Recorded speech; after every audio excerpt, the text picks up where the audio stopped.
Everyone, welcome to part 111, the triple one of me answering your Percy Jackson questions. If you don't know what this is, if you haven't seen this series before, check the description of this video. It tells you everything you need to know about the series. It tells you how you can ask me questions, how I'm going to answer those questions. Just check the description if you're interested. All right, but let's get on to today's comment. So this person says, what do you think of people who imagine the characters, probably the Percy Jackson characters, as specific races in a non-political way? I've had many quarrels with people about the race of some characters. I know the graphic novel, movies, and show all answer the questions, but the characters are really up to the reader's imagination. Like, I see Grover as African American because that's how I see all satyrs. Yeah, guys, let me just start off by saying this person's absolutely correct.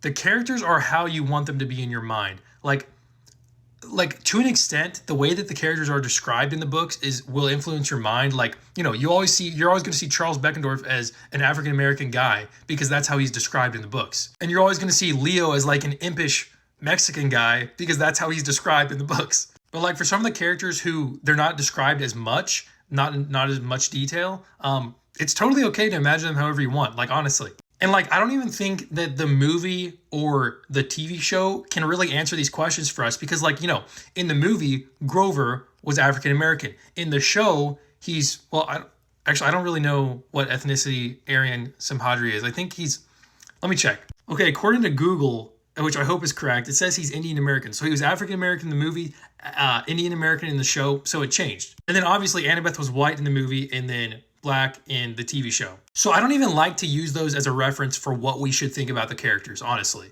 I think the most accurate one is probably the graphic novels, and I honestly have not read the graphic novels, so I don't know how they look in those. But that would be the most canon thing, I would say, because Rick Riordan probably had say on those graphic novels. Even though he didn't illustrate them, he probably had say on them. Some sort of say on them. So yes, literally just imagine that, like, the characters can be whatever you want, honestly. Like, Tyson could have rainbow-colored skin for all I care because his hippocampus' name is Rainbow, so you might associate him with rainbows. But guys, here's the problem I have.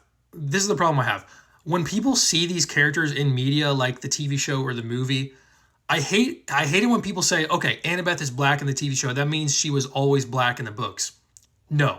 Clearly, Annabeth was not always black in the books, and you can tell by reading the books, also in the graphic novels, she is not black. But then it makes me even more furious when people say that they don't like the casting of the TV show because Annabeth is black, because they just want book-accurate characters. But then people call them racist for saying they want book-accurate characters. I mean, this is the same with the Harry Potter show casting a black actor to play Severus Snape. People are like, we want book-accurate characters, and he's obviously not black in the books. It's the same thing for Annabeth. She is clearly not black in the books, so if you want book-accurate casting and you don't like the casting of the TV show for that reason, that's fine. You're not racist, so stop calling people racist for that. So yeah, thanks for coming on my TED Talk. We'll see you tomorrow for part 112 of answering your Percy Jackson questions.